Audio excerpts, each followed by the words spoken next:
안녕하세요.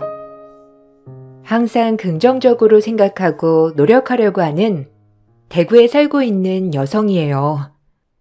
거두절미하고 제 이야기를 한번 풀어보려고 합니다. 저는 26살 나이에 남편을 만나 결혼을 했는데 식당을 하고 있는 친정엄마와 저 둘뿐이었다가 저에게도 온전한 가족이 생긴 거죠. 처음 뵙는 시어머니는 제 집안 사정을 다 알고도 결혼을 허락해 주셨고 남편은 삼형제 중 둘째였어요. 비교적 남편은 여유 있는 집에 자랐고 전 여유까진 아니지만 그래도 제 앞가림은 하며 살고 있었죠. 대학 졸업 후 나름 취직도 잘하였고 집이 잘 살진 않지만 그래도 제 자신이 꿀릴 게 전혀 없다고 생각하며 살았지만 세상은 만만치 않았어요. 여기 결혼 패물이야. 그래도 며느리 보는데 이 정도는 해줘야 하지 않겠니? 너한테 아주 잘 어울리는구나. 어머, 어머니, 너무 과세요. 이렇게 큰 다이아몬드는 괜찮은데. 감사합니다. 예쁘게 잘 보관할게요. 너무 감사드려요. 그래, 너도 이제 우리 식구니까 잘 살아보자꾸나. 집안은 여자 하기 나름이야. 여자가 어떻게 하느냐에 따라 집안 분위기가 달라지지. 내 말 명심하고 꼭 새겨둘 거라, 알겠지? 그래도 우리 둘째까지 장가를 가니까 이제 나도 모든 자식들 다 장가를 보내는구나. 이렇게 시원할 수가 없다니까. 그리고 3년 정도는 우리 집에 들어와서 살거라. 정부 치면 좋잖니. 없이 살았지만 그래도 시어머니의 호의에 참 감동했습니다. 처음엔 엄마와 단둘이 산다고 무시하면 어쩌지라는 생각을 했지만 시어머니는 결혼 전엔 좋은 모습만 보여주었고 꼭 집에 들어와 살았으면 좋겠다고 하더군요. 처음엔 시댁에 사는 것이 조금 부담스러웠지만 그래도 어머님이랑 조금 더 가까워질 수 있다는 생각에 나쁘지 않다고 생각했어요. 하지만 그건 제 오산이었는데 결혼을 준비하는 과정에 예단비로 인해 시어머니의 기분이 매우 상하신 일이 있었죠. 어쩜 골라도 그런 애를 골랐니? 예단비 보낸 거 봤니? 참나, 내가 기가 막혀서. 내가 지한테 해준 게 얼만데 꼴랑, 아휴. 그러니까 말이에요. 아니 아무리 그래도 지가 받은 것만큼은 해와야지, 안 그래요? 우리 집안을 뭘로 보고? 동서 들어오면 제가 단단히 기강을 잡아야겠어요, 정말. 어이없어. 이게 다 처음부터 잘해주니까 우리 집을 만만히 보고 그런 거라고요. 내 이걸 그냥 없이 사는 것도 눈 감아줬건만 그래도 해올 건 다 해와야지. 꼴랑 1,000만 원이 뭐야? 에휴, 열불나 진짜. 내가 이 집에 들여서 아주 정신 바짝 차리게 만들 거다. 지가 내 아들 아니었으면 이런 집에 시집 올 수나 있었어? 안 그러니? 그렇긴 하죠. 솔직히 동서가 이 집에 들어올 수 없는 군번이잖아요? 보니까 친정엄마도 조그만 기사식당이던데. 내가 진짜 100번 양보해서 허락을 했으면 지가 예단이나 이런 것들은 노력을 해야지. 하여튼 들어오기만 해봐라. 어머님, 노여워하지 마세요. 저희가 있잖아요. 하여튼 아주버님도 그 뻔뻔함에 분명 속아 넘어간 거라니까요. 시어머니는 제가 보낸 예단비를 마음에 안 들어 하셨어요. 그날부터였을까요? 전 시어머니의 눈밖에 난 며느리였습니다. 친정집도 잘 살지 못했고 사정상 남편도 여의치 않아서 저희는 분가를 하지 못했고 둘째이긴 하지만 시어머니 뜻대로 같이 살게 되었죠. 하지만 시어머니는 그런 저희에게 늘 얹혀 산다고 하면서 구박을 하셨고 주말마다 형님네와 서방님네가 방문을 하여 늘 12첩 반상을 차려내야 했어요. 그거마저 참 당연하게 여기셨는데 저도 언젠간 인정받는 며느리가 되겠지라는 마음으로 그저 마음속으로 참아왔어요. 하지만 돌아오는 건 형님과 동서의 무시와 시어머님의 차별이었어요. 어머님, 제가 어머님한테 드리려고 백화점 갔다가 니트 하나 사왔어요. 한 번만 입어보세요. 어머, 너무 잘 어울리신다. 아이고, 무슨 이런 걸 다 사왔니?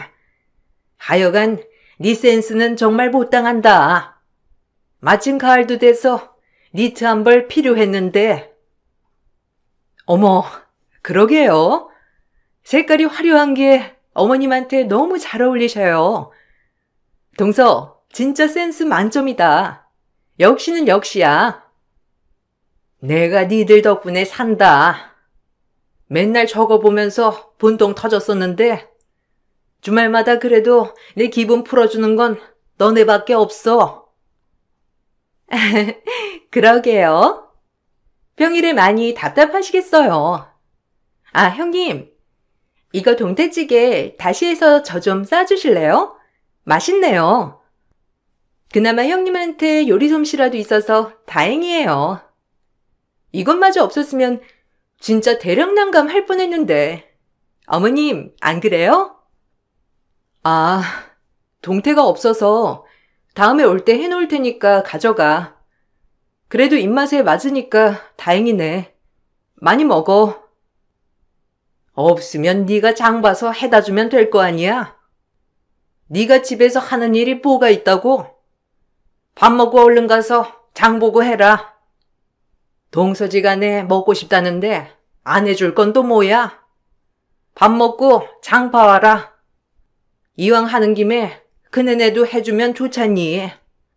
어차피 집에서 할 일도 없는데. 지금 장을 또 어떻게 봐요? 엄마도 참.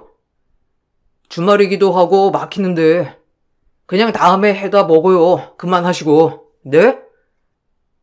너 지금 매미 앞에서 네 와이프 역성 드는 거냐? 참나. 내가 뭐 무리한 거 요구했어? 애미 말해봐라. 내가 무리한 거 요구했니? 아휴, 아주버님 무서워서 뭐 해달라고 할 수가 있겠나요? 아니에요, 됐어요. 다음에 해주세요, 형님. 어머님, 저 괜찮아요. 속에서 열불 천불이 났지만 정말 화를 삭혔는데 어차피 말해봤자 싸움만 날 것 같아 그냥 속으로 삭히기 일쑤였고 대놓고 들으라는 듯이 무시는 기본이었어요. 처음 3년은 다 참았지만 시간이 지날수록 참기가 힘들어지더라고요. 이 집의 시집과 매번 살림의 굳은 일에 손 마를 일이 없었는데 제가 뭘 그렇게 잘못했다고 이런 꼴을 당해야 하는지 화가 났어요. 남편만 쥐잡듯이 잡다가 이건 아니다 싶어 시어머니에게도 말대꾸를 하기 시작했고 그러면 그럴수록 절 더 미워하셨어요. 내가 왜 이런 꼴을 당해야 해? 어머님 3년 뒤면 우리 분가시켜 주시기로 한 거 아니었어? 그런데 이게 뭐냐고. 3년이 지나도록 분가 말씀도 없으시고 맨날 나한테 없이 살았다. 근본 없다. 얼마나 막말하시는 줄 알아? 왜 내가 이런 꼴을 당해야 하냐고. 아, 그럼 어쩌냐. 나이 드신 분 우리가 어떻게 할 수 없잖아. 그리고 엄마도 얼마나 속이 상하면 그렇겠소. 너, 내 아들 잡지 말고 나한테 대놓고 말해라. 아주 시어머니 집에서 큰 소리로 남편 잡는 거, 그거나 들으라고 하는 거 아니니? 네, 말씀 나온 김에 얘기할게요. 어머님, 제가 뭘 그렇게 잘못했나요? 시집 오면서 지금까지 어머님이 하란 대로 다 했고 지금까지 이 집 살림 제가 다 꾸리고 살았어요. 도대체 제가 뭘 잘못했다고 그러시는 거예요? 정말 너무하신 거 아니에요? 주말마다 형님이랑 동서 오면 은근히 대놓고 저 무시하시고 제가 왜 마음에 안 드시는 건데요? 말씀을 해주시면 될 거 아니에요. 너 말 잘했다. 너네 형님이랑 동서가 이 집에 얼마나 많은 걸 해온 줄 아니? 난 이 예단부터가 마음에 안 들었어. 없이 산다고 무슨 광고하는 것도 아니고 이런 집에 시집 오면서 꼴랑 1,000만 원? 그리고 그 정도였으면 이 집에 희생하고 봉사하는 거 당연한 거지. 네가 누구 덕에 먹고 사는데 지금 이렇게 불평이야? 니네 형님이랑 동서 봐라. 커리어 우먼이 따로 없잖니? 어머님, 저도 일할 수 있어요. 어머님이 맨날 살림하라고 네가 나가서 뭘 하냐고 구박하시지만 않았어도 저 취직했다고요. 뭐야? 니까짓 게 뭘 할 수 있는데? 푼돈이나 벌어오겠지. 그럴 바엔 이 집 살림 하라고 한 것도 죄냐? 어차피 도우미 아줌마 쓰는 것보다 네가 하는 게 나으니까 너 보고 시키는 거 아니야? 너도 이 집에 공짜로 머무를 순 없잖니. 아, 엄마도 그만하세요. 당신도 그만해. 엄마, 우리 분가할게요, 그냥. 어차피 이렇게 살아도 사는 게 아니잖아요. 저와 시어머니가 언성 높여 싸우자 남편은 분가를 선언했고 저희가 분가를 하겠다고 하자 시어머니는 돈 한 푼 보태주지 못하겠다고 하면서 배은망덕하다고 오히려 저희를 쫓아내려고 하시더라고요. 저 역시 더 이상 이 집에 있고 싶지 않았는데 이렇게 무시당하고 사느니 6평짜리 원룸이라도 마음이 편한 게 낫다 싶었어요. 그 길로 짐을 싸서 집을 나왔고 남편도 본인의 어머님께 실망을 많이 했는지 제 말을 다 따라 주었고요. 저희가 집을 나왔다는 소식을 친정엄마가 알게 되자 마음을 많이 아파하며 종잣돈을 주시더라고요.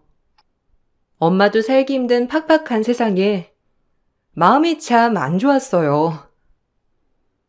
이걸로 뭐라도 해봐라. 그래도 이 서방 월급만으로 언제 집 사고 하겠어. 이걸로 죽이 되든 밥이 되든 뭐라도 해봐.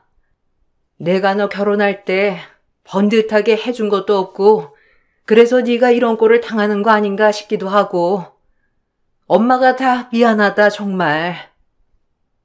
아니야. 엄마가 왜 미안해. 그리고 이런 거 안 해줘도 돼요. 정말 미안해. 이거 엄마 종잣돈인데 내가 어떻게 건드리겠어. 받아도 엄마는 너 믿어. 분명 잘할 거야. 그래야 너도 시댁에 면이 설 거 아니야. 엄마 말 듣고 이거 받으렴. 엄마, 너무 고마워. 못난 딸한테 이렇게 종잣돈까지 해주고 진짜 내가 뭐라고 할 말이 없다. 진짜 꼭 성공할게. 지켜봐줘. 참 재스러웠고 하나밖에 없는 딸 시댁 눈밖에 나는 걸 보고 엄마는 마음이 아프셨는지 몇십 년을 모은 종잣돈을 건네주셨는데 전 그 돈으로 이악 물고 사업을 시작했습니다. 그리고 밤낮 없이 일만 했는데 다행히 친정엄마의 음식 솜씨를 닮은 저는 음식점을 열자마자 대박이 났어요. 손님은 줄을 이었고 문전성시가 따로 없었는데 정말 꿈만 같은 일이었어요. 한번 방문했던 손님들이 재방문을 하고 입소문을 많이 내주셔서 가게는 끊임없이 잘 되기 시작했고 나에게도 이런 일이 있구나 싶었어요. 우리가 이렇게 성공하다니 이게 다 당신 덕분이야. 당신의 그 기발한 레시피 아니었으면 진짜 이렇게까지 안 됐을 거야. 아니야. 당신도 많이 도와줬지 뭐. 그래도 이렇게 성공해서 엄마 돈도 다 갚을 수 있어서 얼마나 다행인지 몰라. 너무 고맙지 뭐. 이제 우리 집도 사고 돈 걱정 안 하고 살 수 있을 정도 되니까 너무 좋다 진짜. 당당하게 우리 힘으로 말이야. 정말 고생 많았어. 가게는 열자마자 1년 만에 저희는 투자금을 다 회수했고 가맹 문의가 빗발쳤어요. 더 황당한 건 저희가 성공한 걸 어떻게 알았는지 슬금슬금 형님네가 저희와 접선을 시도하더라고요. 가게를 열고 1년 만에 일어난 일이었는데 황당하더라고요. 본인들 잘났다고 그럴 땐 언제고 이제 와서 친근한 척, 아는 척인지. 하지만 남편은 본인 형제라서 그런지 외면하지 못했고 저 역시 시간이 지나 응어리는 조금 풀렸지만 그래도 솔직히 너무 얄미워서 마주하고 싶지 않은 얼굴들이었습니다. 그래도 형수한테 먼저 연락 온 건데 우리도 이참에 엄마한테 가서 인사드리고 해야지 않을까? 엄마도 말은 안 하셨겠지만 얼마나 속상하시겠어. 몇 년을 못 보고 살았는데. 이참에 우리 성공한 것도 보여드리고 화해하고 지내면 좋잖아. 난 아직 모르겠어. 솔직히 어머님 그리고 형님네 동선애한테 응어리가 안 풀려. 우리 얼마나 업신여겼어. 자기 다 잊었어? 이젠 안 그럴 거야.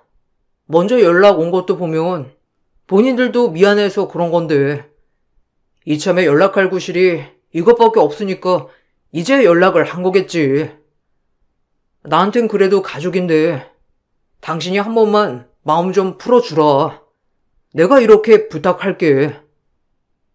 다신 보고 싶지 않은 얼굴들이었지만 남편의 애원에 저도 마음을 열기로 했고 2년 만에 시어머님께 인사를 드리러 갔는데 오랜만에 간 시댁에선 처음으로 앞치마를 한 형님과 동서를 볼 수 있었습니다. 저에게 얼마나 알랑방구를 끼던지 참 우습더라고요. 시어머니도 저를 보고 별다른 말씀은 안 하시고 그저 남편을 보자 눈물을 흘리셨어요. 떨떠름했지만 이왕 오게 된 거 그래 응어리 한번 풀어보자라는 마음도 있었는데 그러나 역시는 역시였죠. 형님과 동서는 원하는 게 따로 있었어요. 어머, 동서 왔어? 얼마만이야 이게? 그동안 연락 딱 끊고 얼마나 섭섭했는 줄 알아? 어서 와. 그래도 동서네 온다고 나랑 동서랑 아침부터 요리 준비하느라 얼마나 시간을 많이 쏟았는데. 우리 요리왕 동서에 비하면 맛있을까 모르겠네. 잘 왔다. 앉아서 밥부터 먹어. 오랜만에 이렇게 삼형제 다 모이니까 너무 좋구나. 네 아버지 살아있었으면 얼마나 잘했다고 할지 모르겠어. 우리 묵혀있던 오해는 다 풀고 지금 이 자리에서 다 털자. 알겠지? 얼른 와서 먹어라.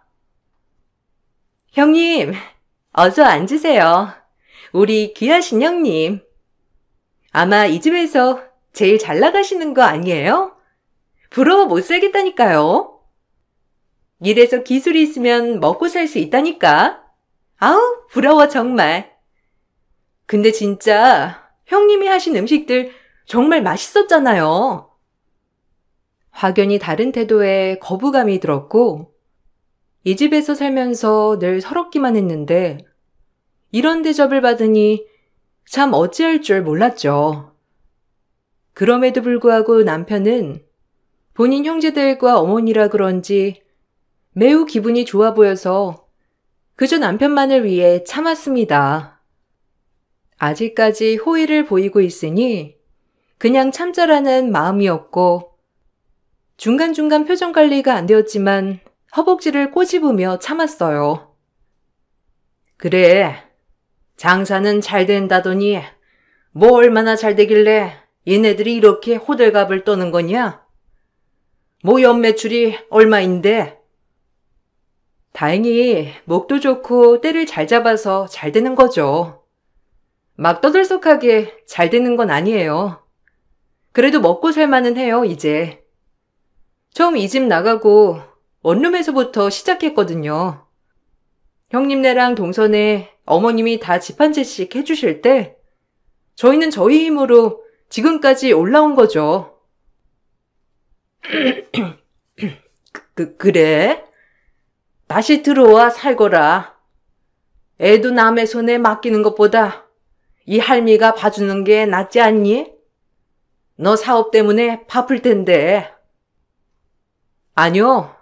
요샌 시터가 거의 다 챙겨줘요. 주말엔 애랑 시간 많이 보내려고 하고요. 그러니까 어머님 신경 안 쓰셔도 돼요. 아니 넌 어쩜 그렇게 딱 잘라 거절하니? 남보단 내가 나을 거 아니야. 내가 봐주겠다는데도 그렇게 딱 잘라 거절해야겠어? 네. 예전에 이 집에 살 때 우리 아름이 우는 소리도 듣기 싫어하셨잖아요. 지금 시터 정말 좋은 사람이에요. 괜찮아요. 제 말에 어머님은 기분이 상했는지 표정이 안 좋아지셨는데 이제 와서 다시 들어와 살라니 기가 막혔습니다. 전 혹여나 저희가 운영하고 있는 음식점에 콩고물이라도 바라는 것 같아 내심 기분이 안 좋았고 제가 시어머니와 대화해서 이렇게 철벽을 치자 동서와 형님은 대놓고 저희에게 돈을 꺼달라는 식으로 얘기를 했어요. 그걸 빌미로 오늘 자리를 마련했던 거고 이 집 식구들은 하나같이 변하지 않았더군요. 이제 돈 좀 버니 사람 취급을 해주며 돈을 꺼달라는 심보 진절머리 났어요. 어머, 형님도? 무슨 그렇게 딱 잘라 거절을 하세요? 어머님 무한하게. 사실 형제 좋다는 게 뭐예요? 이랑 아주버님 사업하는 거 요즘 좀 어렵거든요. 투자금만 있으면 다시 일어설 수 있을 것 같긴 한데.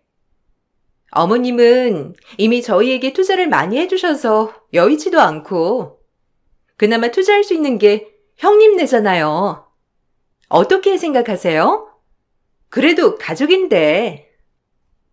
그래, 너희가 잘 되는 김에 얘네 좀 도와줘라. 형제 좋다는 게 뭐야? 너네가 조금만 도와주면 얘네 일어설 수 있대. 아, 형이랑 동생네가 다 어렵구나. 내가 집에 가서 이 사람이랑 상의해 볼게요. 참 힘들었겠다. 말도 못하고. 마음이 안 좋네요. 뭐? 상의? 아니요. 죄송해요. 저희 투자 못 해드려요. 저희도 이제야 막 빛을 본 거고요. 투자할 돈도 없고요. 죄송합니다. 얘 좀 봐. 네 남편은 괜찮다는데 왜 네가 난리야? 그리고 형제가 좀 투자해 줄 수도 있는 거지. 어쩜 이러니 너는? 어머니도 예나 지금이나 안 변하셨네요. 이제 와서 형제 좋다는 게 뭐냐뇨? 그동안 저희 한 번도 안 찾으시다가 이제 와서 돈 필요하니까 이렇게 찾은 거 아니에요? 막말로 어머님 재산 다 형님네랑 동선에 들어간 거잖아요. 저희한테 뭐 10원 한 장 들어간 거 있어요? 그래놓고 투자를 하라니. 못 들은 걸로 하겠습니다. 당신도 그런 줄 알아. 나 절대 투자 못하니까. 그리고 제 사업 진행하는데 이 돈 한 푼 들어간 거 없고요. 다 친정엄마 돈으로 시작한 거예요. 이 사람한테 권한 없으니까 그런 줄 아세요. 전 그 자리에서 일어났고 남편은 안절부절 못하다가 결국 저를 쫓아왔어요. 그리고 차에서 저한테 섭섭하다는 둥, 이렇게 오랜만에 보는 가족들한테 왜 이러냐는 둥 헛소리를 하는데 참 기가 막히면서 정말이지 천지구분 못하는 남편이 어처구니가 없었어요. 너무한 거 아니야? 그래도 2년 만에 보는 가족인데 그렇게 무자르듯 딱 잘라서 말하고. 형수랑 재수 씨가 얼마나 고민하고 꺼낸 말이겠소.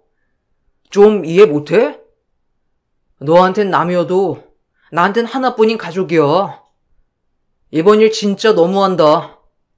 너 이렇게 모진해였니? 뭐? 내가 그동안 어떻게 참아왔는데. 막말로 동서랑 형님, 나 얼마나 깔보고 무시했어? 거기다 어머님까지 더불어. 그래놓고 이제 와서 투자금 좀 해달라고? 절대 못해줘. 내가 왜?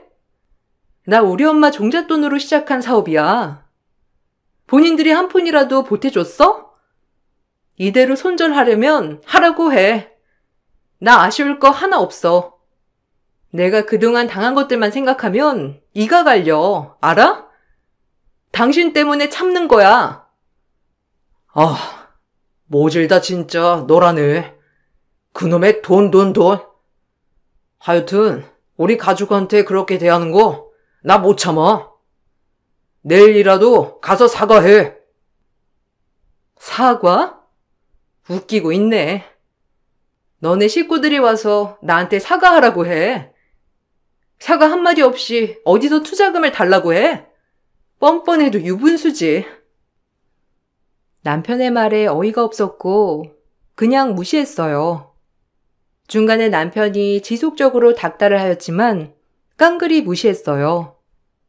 정말이지 그 집 구석에 한 푼이라도 들어가는 게 너무 싫었고 제가 돈을 쥐고 풀어주지 않자 남편은 저 몰래 들어놓은 적금까지 해약을 하고 결국 형님네와 동서네를 도와줬습니다. 정말 화가 나면서 이 인간도 남이구나 싶더라고요.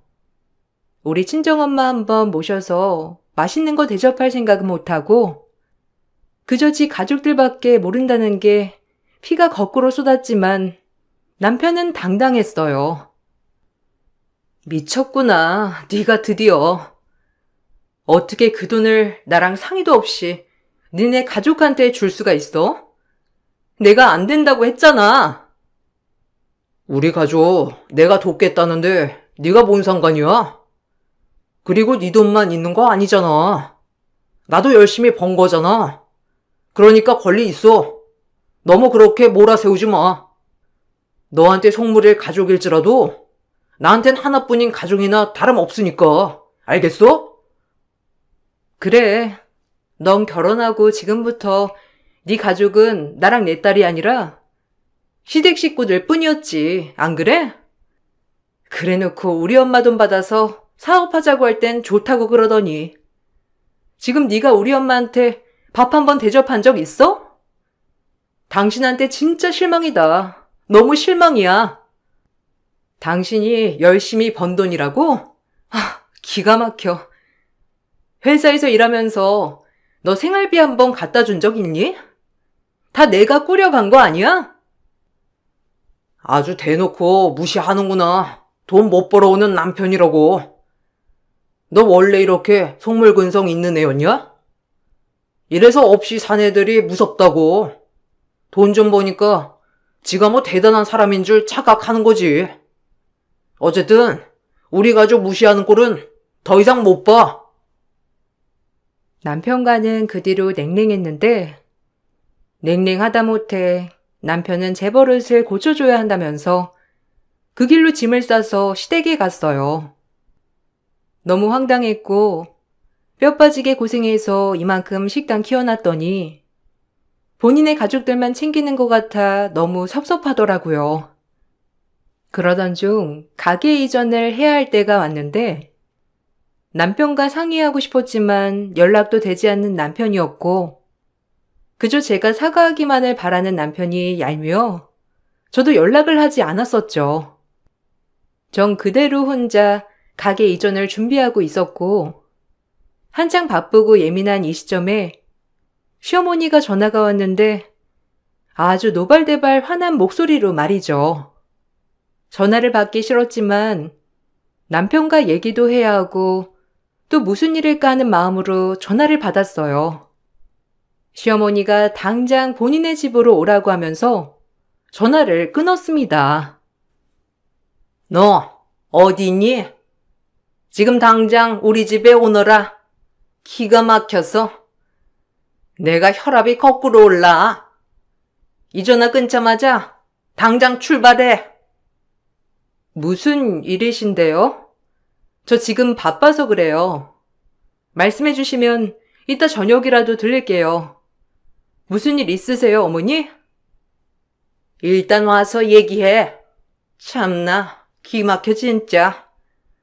그럼 네 주제에 그럼 그렇지. 전화 끊고 꾸물거리지 말고 바로 출발해. 시어머니 전화를 끊고 시댁으로 향했고 남편도 시댁에 있던 터라 겸사겸사 얘기 좀 해봐야겠다 생각하고 출발했어요. 하지만 현관문을 들어서는 그 순간 다짜고짜 시어머니는 제 뺨을 날리는 게 아니겠어요? 정말 황당하고 기가 막혔는데 시어머니에게 뺨을 맞은 이유는 단순했습니다. 내 점포에 붙은 폐업 딱지를 보고 단박에 뺨을 날린 거더라고요. 그리고 곧장 저에게 그동안 시댁에 남아있던 작은 짐들을 싸라고 하시며 막말을 하기 시작했습니다. 맞았는데 웃음이 나면서 맞자마자 저도 똑같이 시어머니에게 뺨을 날렸고 뺨을 맞은 시어머니가 저에게 다가오자 아주 머리를 잡고 흔들어대며 날려버렸어요. 어찌나 속이 통쾌하던지 10년 묵은 채증이 내려간 것 같았고 남편과 시어머니는 어이가 없다는 듯이 말을 했어요. 지금 네가 나를 쳐? 정신 나간 거 아니야 너? 정신이 어떻게 된 모양이지? 점포 패요? 그게 무슨 말이야? 네가 그럼 그렇지. 넌 면상이 사업할 면상도 아니야. 꼴랑 몇 년 돈 좀 만졌다고 네가 뭐 되는 줄 알았지? 근데 패요? 우리 아들 없으니 꼬락서니가 그 꼬락서니가 되지. 내 아들 눈 뜨고 코 베이는 꼴은 못 봐. 당장 이혼해.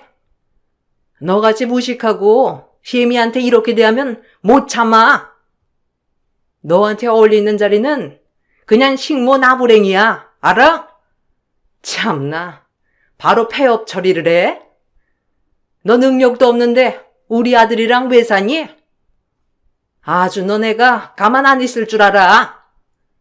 어디 지가 돈 가지고 유세야 유세길. 지 주제에 너같이 박복한 애랑 우리 아들 살게 할 수 없어. 폐업이라니? 무슨 소리야?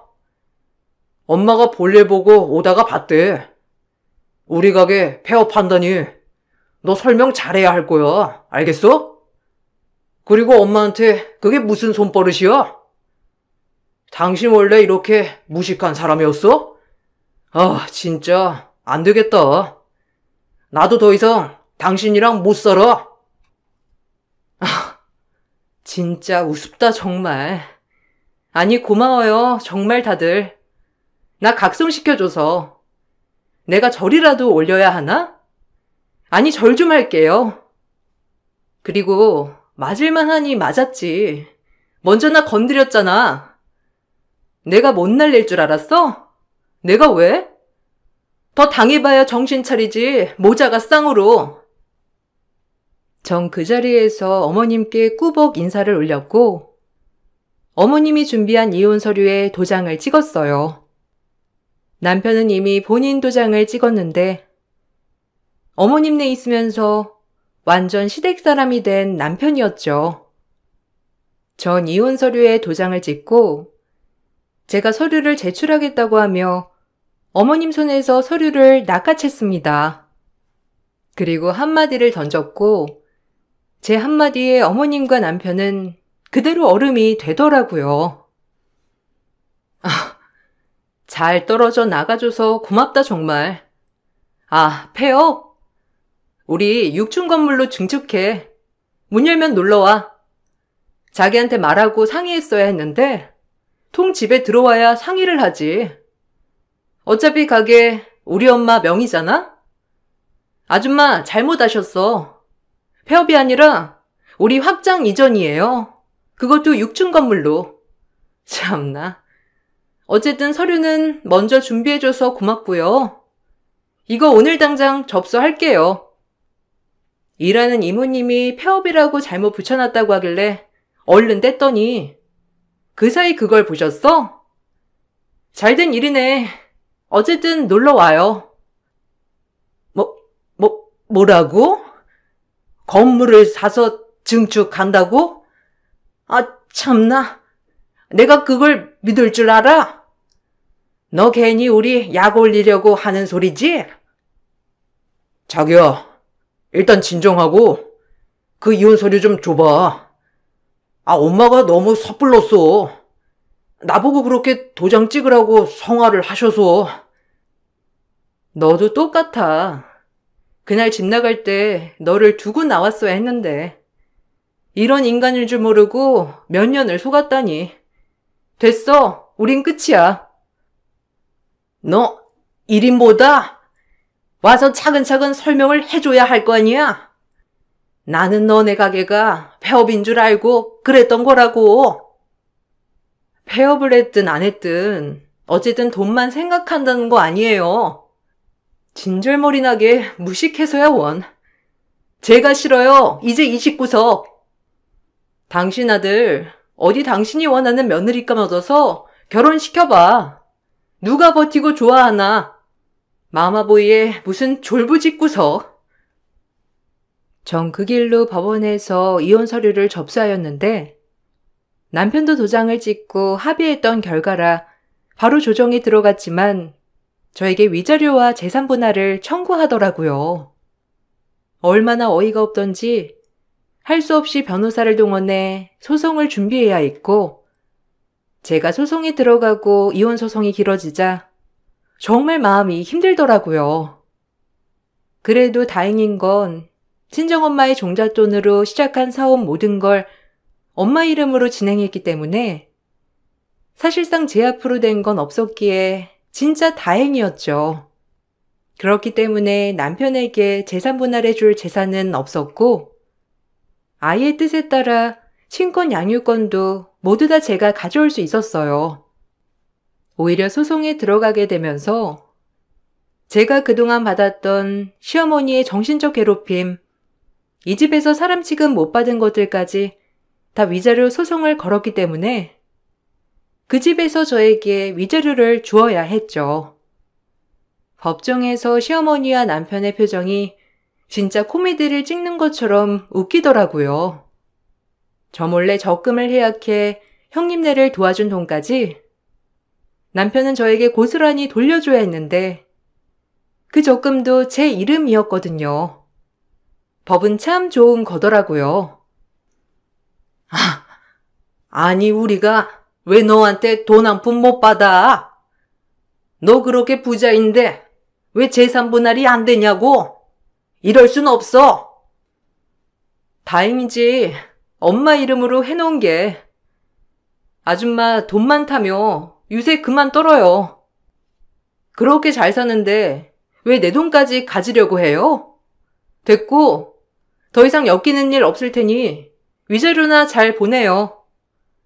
내가 참고 살았던 건 그나마 저 인간이 내 편인 줄 알아서 참고 살았는데 마지막에 인성 잘 보여줘서 고맙네요. 덕분에 해방됐지 뭐예요? 욕심으로 똘똘 뭉친 인간들이랑 잘 지내봐요. 그 인성 가지고. 뭐라고? 없는 거 받아줘서 먹이고 입히고 해줬더니 이제 와서 쟤 잘난 줄 아네 저것이? 너네가 가만히 있을 줄 알아? 가만 안 있으면 어쩔 건데요? 그리고 먹이고 입히고? 웃기지 마요. 나 당신 집에서 식모처럼 안 한 거 없으니까 유세 그만 떨어대요. 꼴랑 건물 하나로 진짜 졸부육내 더럽게 내네. 없이 살아서 한번 부자 되더니 아주 태생이 부자인 줄 알아요? 웃겨 진짜. 아니 난 엄마가 시키는 대로 한 것뿐이라니까. 알잖아. 내가 우리 가족 얼마나 좋아하는지. 어떻게 이렇게 단번에 이혼을 결정해. 네가 먼저 도장 찍었잖아. 그 서류 보면 내가 달달 떨 줄 알았니? 오히려 땡큐지. 알아서 떨어져 나가주니. 그래도 우리 아름이랑 당신 없으면 내가 어떻게 살라고 그래. 내가 철이 없었어. 그러니까 한 번만 봐주라.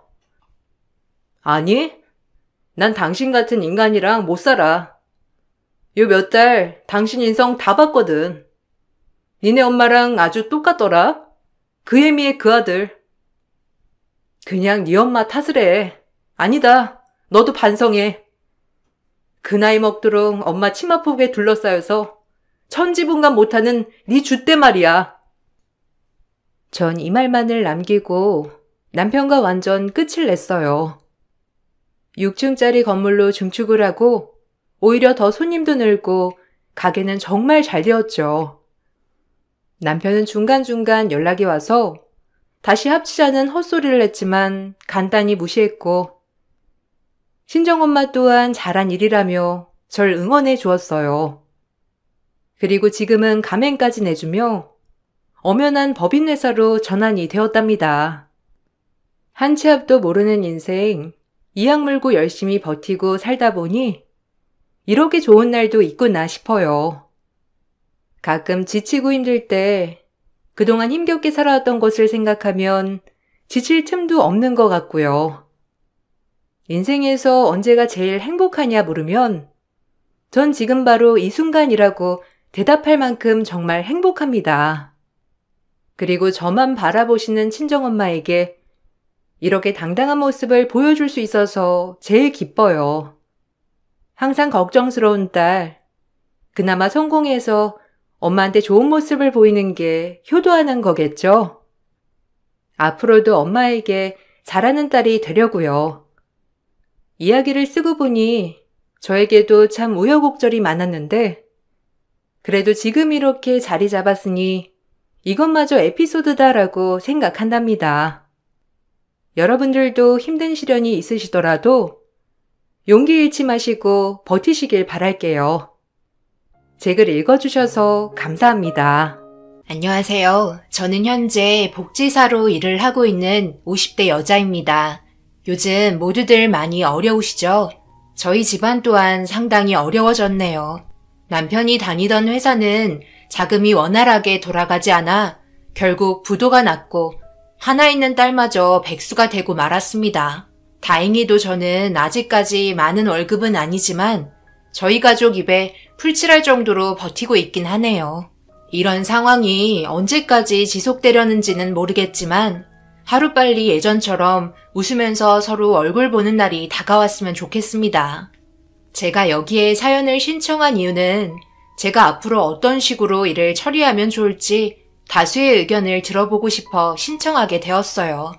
아무래도 다양한 연령대의 사람들이 시청하는 곳이라 많은 도움이 될 것 같습니다. 제가 하는 일이 워낙 노인분들을 많이 접하다 보니 별의별 일을 겪게 되었어요. 특히 요즘 같은 시기에는 여러 명이 모이는 복지센터보다 집안에서 돌봐드리는 도움이 적합하다고 판단돼 가정으로 방문드려 일정 시간 방문 요양 서비스를 제공합니다. 보통 식사나 병원을 동행하는 어르신의 전반적인 일상생활을 도와드려요. 아무래도 자기 집에서 지내시는 게 심적으로 안정이 많이 되시는지 편안함을 느끼셨고 자가 돌봄이 오히려 더 마음에 들어 하시는 분들도 계셨습니다. 하지만 요양원이 아니기 때문에 단점도 꽤 있습니다. 자잘하게 일 처리해야 하는 부분에 있어서 번거로운 점도 있거든요. 그래도 상황에 맞춰 일을 해야 되고 좋게 대해주시는 분들도 계시지만 저희에게 상처를 주시는 분들도 많아요. 도움을 드리려고 방문드린 건데 어쩔 때는 저를 도둑 취급하시는 분들도 아주 간혹가다 계시기도 했어요. 그럴 때는 자가 방문이 꺼려질 때도 있어요. 언제 갑자기 난처한 상황이 만들어질지 모르니까요. 그래도 저희 복지사의 도움을 간절히 원하는 분들도 많이 있기 때문에 힘들어도 하루하루 참고 견디며 돌봐드리고 있었어요.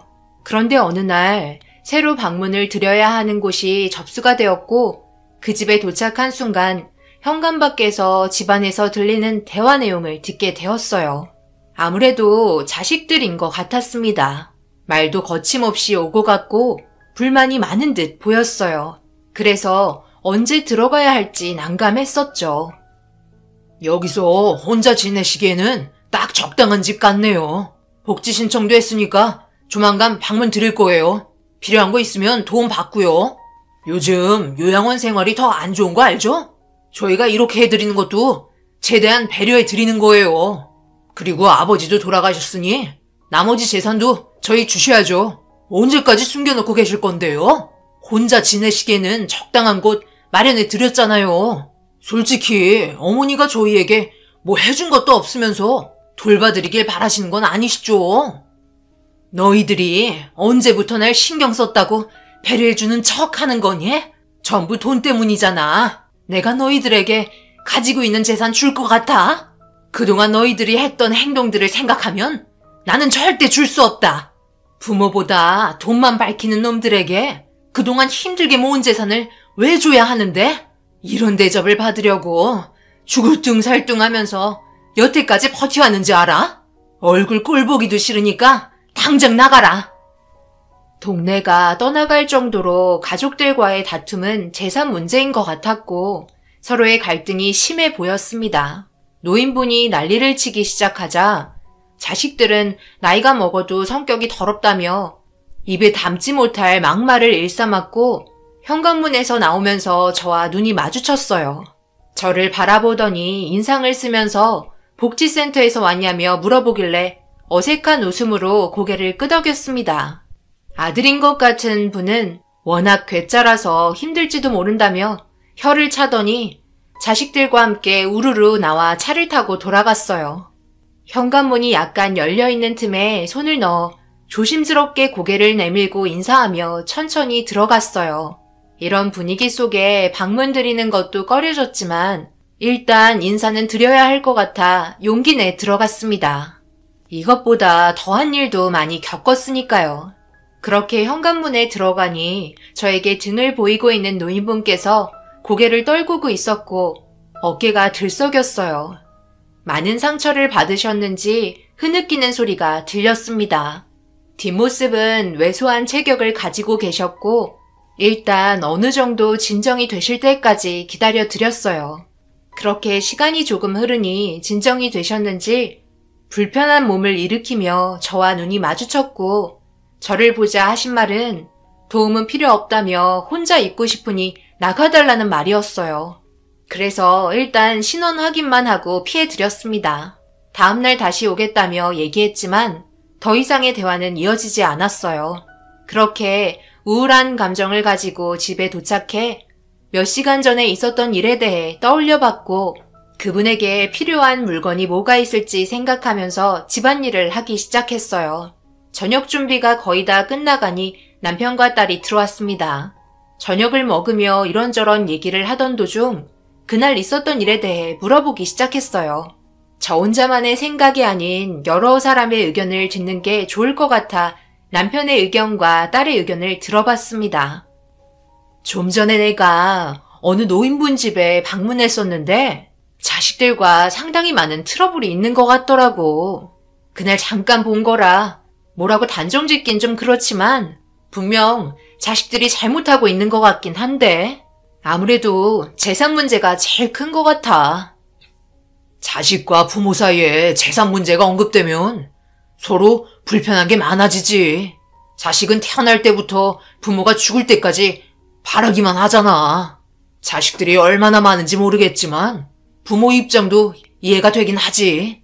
여태까지 힘들게 키워놨더니만 그런 호름한 집에 데려다 놓고 재산까지 전부 뺏어가려는 건 혼자 살다 세상 떠나라는 말이잖아. 그동안 아낌없이 온갖 사랑을 주며 키웠을 텐데 자신에게 돌아오는 건 자식들의 모진 말과 행동들 뿐이니 얼마나 가슴 아프시겠어. 그러니 더더욱 주기 싫었겠지.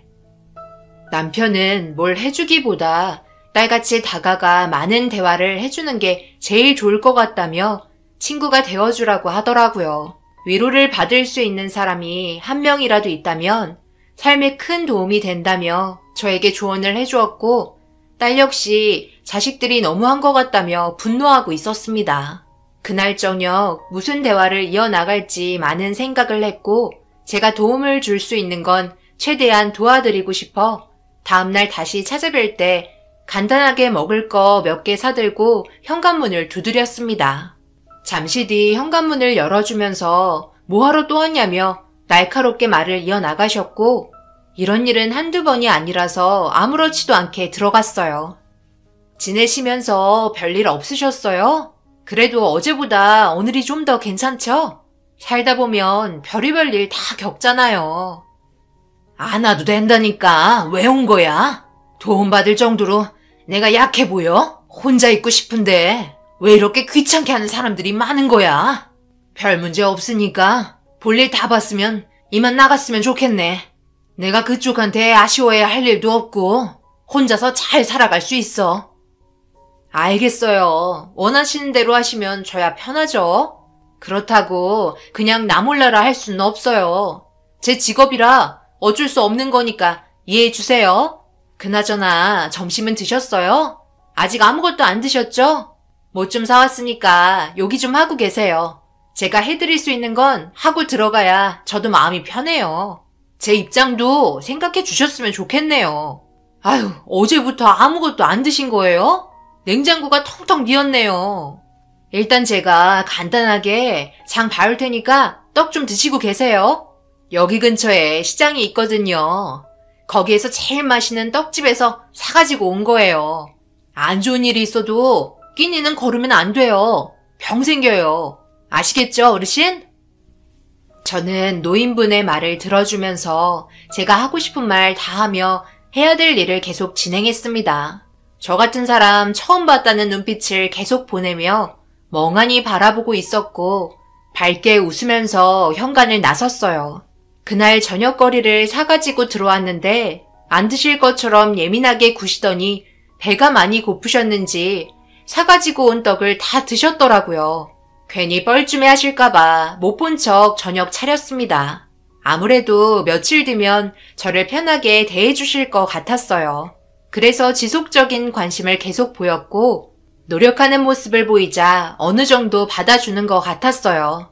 그렇게 저희는 점점 가까워졌고, 어느 정도 시간이 지나자 개인적인 사생활까지 전부 털어놓을 정도로 좋은 관계를 유지하게 되었습니다. 그런데 노인분과 같이 저녁 먹고 있는 날 갑자기 현관문을 강하게 두드리는 소리가 들렸고, 고개를 돌려 밖을 보니 자식들이 들이닥쳤고 또 한 번 한바탕 소란이 일어났습니다. 뭐야? 저녁 먹고 있었네? 지금 이 판국에 밥이 목구멍으로 넘어가요? 지금 저희는 밥도 제대로 먹지 못하고 있는데 여기로 이사 와서 더 살판 나셨네요.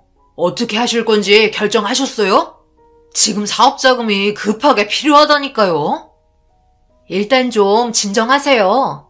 그리고 어머님 저녁 드시고 계시는데 이런 식으로 막대하시는 건 자식 입장에서 잘못됐다고 생각되지 않아요?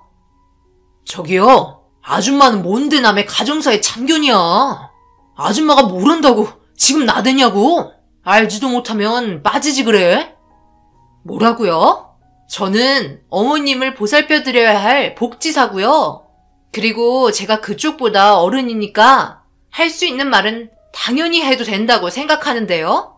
어머님 식사 중이셨으니까 그런 문제는 나중에 다시 하든지 하세요.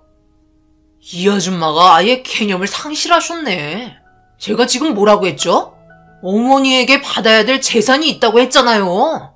어머니, 어차피 늙어 세상 떠나면 우리 돈 되는 건데 그거 꽁꽁 싸매고 안 꺼내면 모든 게 좋아질 것 같아요? 장례식이라도 제대로 받고 싶으면 지금 당장 가지고 있는 거 전부 주셨으면 좋겠네요. 아, 진짜 제가 이렇게 간절하게 부탁드리는데 계속 무시하실 거예요?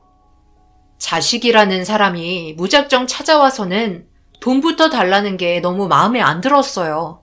거기에다가 이분과 좋은 관계를 유지하고 있었는데 갑자기 찾아오는 바람에 순식간에 안 좋은 분위기에 저 또한 화가 머리끝까지 올라오고 말았습니다. 저는 더 이상 부모를 막대하는 자식을 두고 볼 수 없어 경찰에 신고한다고 난리를 치기 시작했어요.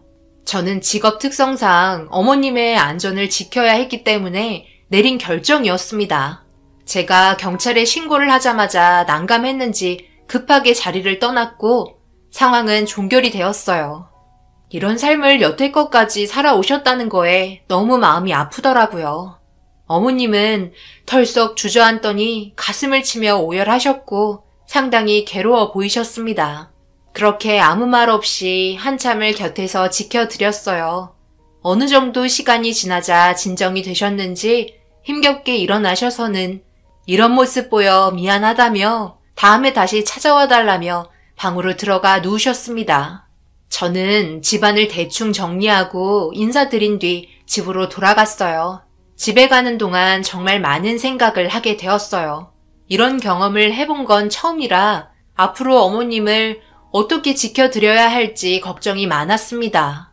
그렇게 다음날 아침 일찍 어머님을 찾았고 괜찮은 과일이 싸게 나와 사들고 현관문을 두드렸는데 어머님이 방에 안 계신지 조용하더라고요.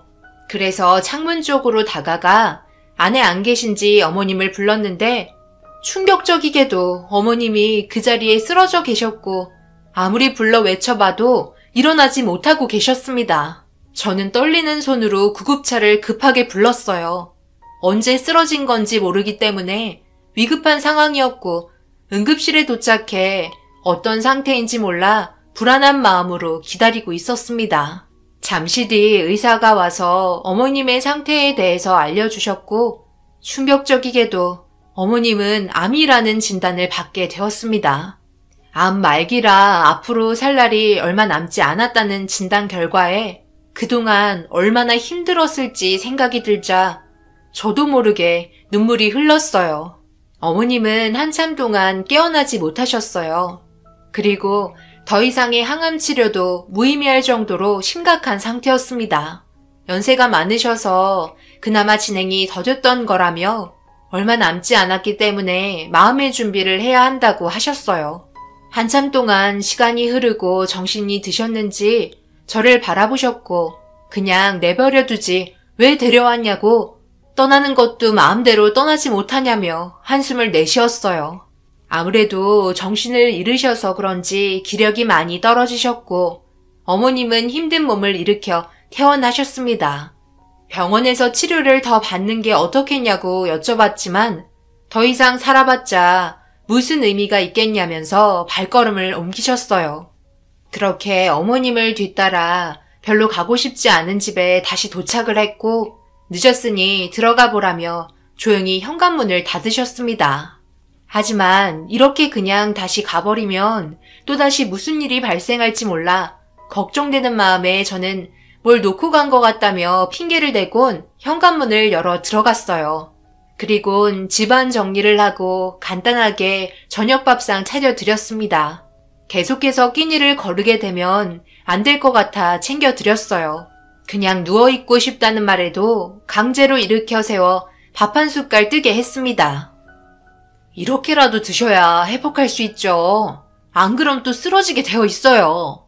제가 어머님 담당인 만큼 최선을 다해 보살펴 드릴 테니까 어머님은 그냥 받기만 하세요. 몸을 어떻게 관리하셨길래 이 모양인 거예요? 자식들은 어머님의 몸 상태를 모르고 있어요? 알고 있지. 왜 모르겠어? 병원에도 입원했었는데 그런데 나이도 먹었고 병원에 있는 게 무의미할 것 같다며 퇴원 처리했었지. 내가 여태껏 살아오면서 느낀 건 자식들에게 너무 오냐오냐해서 키웠던 게 문제였던 것 같아. 지금까지 나한테 바라기만 하잖아. 그놈의 돈이 뭐길래 얼마 남지 않은 시간 동안 나를 이렇게 힘들게 하는 건지 너무 힘드네. 어머님은 눈물을 흘리시며 과거를 되돌아보고 계셨습니다. 그런 모습을 지켜보고 있는데 저녁이 늦어지면서 방 안의 온도가 급격하게 내려갔고 보일러라도 틀고 따뜻하게 있어야 하지 않겠냐며 보일러를 틀었는데 작동이 되지 않더라고요. 자식들은 좋은 집에 따뜻한 방에서 살면서 부모는 이런 허름한 곳에서 지내는 걸 보니 너무 마음이 안 좋아 결국 저희 집으로 모셨어요. 가지 않겠다고 난리치시는 거 억지로 데려갔습니다. 방바닥이라도 따뜻해야 몸이 풀린다며 정말 힘겹게 집으로 모시고 갔어요. 남편과 딸에게는 미리 연락을 해뒀기 때문에 어색한 분위기 없이 남은 방 하나를 준비해 주었고 어머님은 피곤하다며 방으로 들어가 누우셨습니다. 가끔 살짝 문을 열어 몸 상태를 확인했어요. 그런데 그간 마음 편히 쉬어본 적이 없으셨는지 깊은 잠에 푹 빠지셨고 다음날 늦게까지 주무셨습니다. 그렇게 한참 뒤 일어나셨는지 인기척이 들려서 아침상 차려 방 안으로 들어갔고 이렇게까지 보살펴줘서 고맙다며 저에게 마음의 문을 활짝 열어주셨어요. 오래간만에 푹 주무셨는지 전날보다 그래도 안색은 좋아 보이셨어요. 그런데 제가 한 행동이 잘못됐다며 갑자기 찾아온 자식들이 문제였습니다. 저는 보살펴 드려야 한다는 그거 하나만 생각하고 행동했던 거였는데 자식들은 그게 아니었어요. 문 열어. 당장 문 안 열어? 이봐요 아줌마. 정말 가지가지 하는구만. 우리가 이렇게까지 하라고 시켰어요? 왜 시키지도 않은 짓을 하는 거예요? 내가 얼마나 찾았는지 알아? 전화해서 여기 집 주소를 내가 알아내야 하냐고. 딱 보니 아줌마, 우리 어머니 재산 노리고 그러는 거 아니야? 엄청 잘해줘서 자기한테 재산 전부 받으려고 수 쓰는 거지? 얼마 남지 않았다고. 이 아줌마 아주 치밀하게 계산해서 움직이는구만. 그쪽도 똑같네. 돈 보고 접근하고 있는 거잖아. 너 말이면 다인 줄 알아? 어디다 대고 지금 그런 말을 함부로 하는 거야? 너희들보다 한평생 키운 자식보다 며칠 만난 이 사람이 나에게는 엄청난 도움을 주신 분이다. 네가 말한 것처럼 재산이 탐나서 접근했다면 나는 내가 가진 재산 전부를 너희 같은 놈들에게 주느니 이 사람에게 다 주고 떠날 거다. 알겠어? 내 평생 너희들을 낳고 키운 게 내 잘못이야. 그 순간 아들이라는 놈은 이성을 잃었는지 저희 집에서 엄청난 일을 벌이고 말았어요. 떠나는 거 조용히 그냥 가면 되지 질리도록 버티고 있다며 화를 내기 시작했고 충격적이게도 자기 부모한테 발길질을 하기 시작했습니다. 뒤에서 그걸 쳐다보던 자식들마저 똑같은 행동을 하기 시작했고 너무 놀라 허겁지겁 몸을 던져 막았어요. 어머님과 저만 집에 있어서 도움을 줄 사람이 없었어요. 그래서 제가 할 수 있는 건 비명을 지르는 것밖엔 없었고 경찰에 신고하겠다고 난리를 쳐도 벌써 이성을 잃어서 그런지 제가 하는 말은 전혀 귀에 들어가지 않았습니다. 그렇게 한참 동안 자식들의 발길질에 저와 어머님은 속수무책으로 당하고 있었고 정신적인 충격이 너무 크게 왔는지 결국 쓰러지고 말았어요. 그제야 자식들은 진정이 되었는지 씩씩거리며 빨리 데려가자고 어머님을 일으켜 세우려고 하는 걸 제가 가로막았고 자식이 부모한테 그럴 순 없는 거라며 온몸을 막으면서 도와달라고 계속 소리 질렀어요. 제 말을 들었는지 옆집에서 경찰에 신고를 했고 도착한 경찰은 어떤 상황인지 물어보자 모든 걸 전부 다 말해줬어요.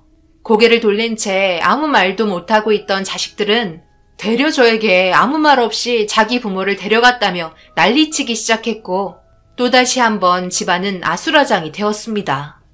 결국 어머님이 쓰러져 있는 상태라 경찰분들이 자식들을 밖으로 내쫓았어요. 어머님의 진정이 더 중요하다고 판단해 주셨습니다. 그렇게 다시 방에 눕혀드리고 자식들이 저와 어머님에게 했던 행동에 대해 신고가 들어와서 현장을 확인한 만큼 일단 경찰서로 가서 조사는 받아야 한다는 말을 꺼냈습니다. 자식들은 자기들이 뭘 잘못했냐며 경찰서로 연행이 되었어요. 정신이 들었는지 어머님이 눈을 살며시 뜨셨고 꽤 고통스러워 하시는 모습에 병원에 가봐야 할 것 같다고 말을 하자 괜찮다며 누워있고 싶어 하셨습니다. 그렇게 뒤돌아 누운 모습을 지켜보다가 등 쪽 부분에 상처가 보여 구급상자를 가지고 어머님 몸에 난 상처에 약을 발라주고 있는데 뭔가 이상한 상처를 발견했어요. 분명 어디서 많이 본 것 같은 상처였고 어머님한테 실례한다며 옷을 조금 더 올려 상처를 확인하자 등 전체가 화상을 입은 상태였습니다. 그리곤 저는 그 상처를 보자마자 심장이 요동쳤고 숨이 가빠지기 시작했어요. 지금으로부터 50년 전 제 나이 7살 때쯤 엄마 말을 안 듣고 언니 오빠들이 노는 곳으로 따라갔는데 폐가에서 불장난을 하고 있는 걸 구경하다가 폐가 전체가 불이 났었고 다들 도망가고 저만 남아있는 상태에서 눈물을 흘리며 밖으로 나가지도 못하고 있자 급하게 어머니가 저를 찾아 뛰어오셨습니다. 그때 저를 살리겠다고 뛰어들어 저를 안고 밖으로 나오던 도중 옷에 불이 붙어 등에 화상 자국이 남았었어요. 그때 당시 다리에도 화상 자국이 있어 상처가 다리에도 난 것 같다며 오른쪽 다리를 올렸는데 역시나 똑같은 위치에 상처가 남아 있었습니다.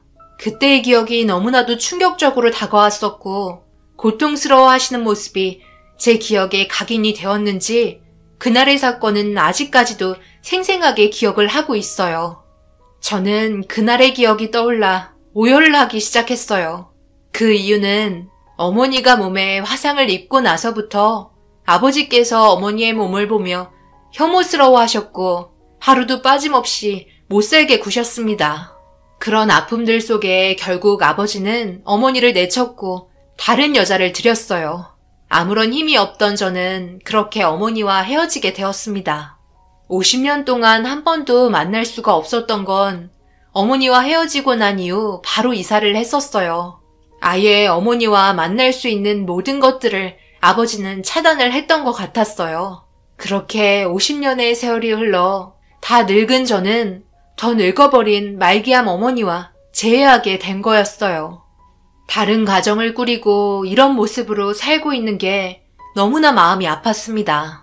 그때는 아버지한테 내쳐졌는데 이제는 자식들에게까지 내쳐졌으니 그 아픔 누가 알겠어요. 제가 오열을 하고 있자 왜 그러냐며 당황해 하셨고 그토록 보고 싶었던 어머니를 이렇게라도 만나게 돼서 참을 수 없는 눈물을 보이며 과거의 기억을 얘기하면서 어머니라고 50년 만에 불러보았습니다. 제가 꺼낸 얘기에 충격을 받으셨는지 어머니는 말도 안 된다며 제 얼굴과 몸을 만지기 시작하셨고 너무 많이 변했다면서 끝까지 지켜주지 못해 미안하다며 어머니 또한 오열을 하셨어요. 그렇게 어머니와 한참을 끌어안고 있었어요. 너무나도 보고 싶었고 느끼고 싶었던 어머니의 품을 50년 만에 느낄 수 있었고 조금 더 일찍 만나지 못한 게 너무 아쉬웠습니다. 그렇게 한참 동안 살아온 인생 얘기를 꺼내며 대화를 주고받았고 어머니는 이제 세상 떠나도 여한이 없다며 잘 자라줘서 고맙다고 매일 마음 한편이 너무나 쓰리고 아파서 그때 저를 두고 온 게 살면서 제일 후회되는 일이었다며 눈물을 흘리셨습니다. 얼마의 시간이 흐른 건지 남편과 딸이 집에 들어왔고 저랑 어머니가 눈물을 흘리고 있자 당황한 표정으로 저희를 바라보길래 모든 상황을 설명했어요. 남편과 딸도 놀랐는지 입을 다물지 못했습니다. 그렇게 함께 있는 시간이 더욱더 소중하게 다가왔고 경찰서에서 조사가 끝이 났는지 합의할 거냐고 물어보길래 법대로 처리하겠다며 합의는 없다고 얘기했어요. 옆에서 남편은 불과 몇 시간 전에 일어난 일들 때문에 분노하고 있었고 절대 가만두지 않겠다며 당장 그놈들한테 가겠다고 난리치는 거 겨우 말렸습니다. 어머니는 자식들에게 절대 자기 재산을 넘기지 않겠다고 말을 꺼내시면서 저에게 남은 재산을 전부 주겠다며 확고한 눈빛을 보내셨어요. 결국 이 문제가 점점 커지게 되었고 어머니의 몸 상태는 더욱더 나빠지게 되었습니다. 결국 모든 재산을 처분한 통장 하나를 저에게 주시면서 어머니는 세상을 떠나셨습니다. 혹시 몰라 유서까지 작성을 하신 상태로 제가 불리하지 않은 조건을 만들어 주셨어요. 자식들은 제가 어머니의 자식이었다는 거에 더 큰 충격을 받았어요. 의심이 많은 자식들은 유전자 검사 의뢰를 통해 모든 걸 확인했습니다. 결과적으로 전부 일치했고 그렇게 어머니의 장례를 치러드렸습니다. 아주 짧은 시간이었지만 어머니와의 그 시간은 저에게 너무나 행복했고 2번 다시 만나지 못할 것 같았던 그리움이 해소가 되었네요. 어머니의 재산이 저에게 들어왔지만 아직까지 그냥 가지고만 있습니다. 깊은 곳에 넣어두고 한 번도 꺼내지 않았네요. 어머니가 그동안 힘들게 모아두셨던 땀이 묻어있는 돈들을 저는 꺼내서 쓸 수가 없습니다. 현재 저희가 궁핍하게 살고는 있지만 항상 행복은 유지하고 있거든요. 저에게 마지막으로 건넨 그 선물이 제 것이라곤 하지만 저는 그렇게 생각하고 있지 않아요. 제가 무슨 자격이 있어 어머니가 모아두신 돈을 사용할 수가 있겠어요. 그때도 저 때문에 어머니는 몸에 화상을 입었었는데 모든 게 제 잘못인데 어머니는 저에게 그때의 일들을 추궁하지 않으셨고 그 나이 때는 누구나 다 그런다며 웃어 넘기셨습니다. 그래도 어머니가 세상을 떠나기 전에 50년 만에 함께 찍은 사진 한 장은 남겨둘 수 있어서 정말 다행이네요. 마지막까지 밝게 웃으며 떠나셨던 어머니가 지금도 너무 보고 싶고 생각이 납니다. 저도 삶의 반 이상을 살았기 때문에 얼마의 시간이 주어졌는지 모르지만 남은 시간 잘 활용하고 가족들과 행복하게 지내도록 하겠습니다. 감사합니다.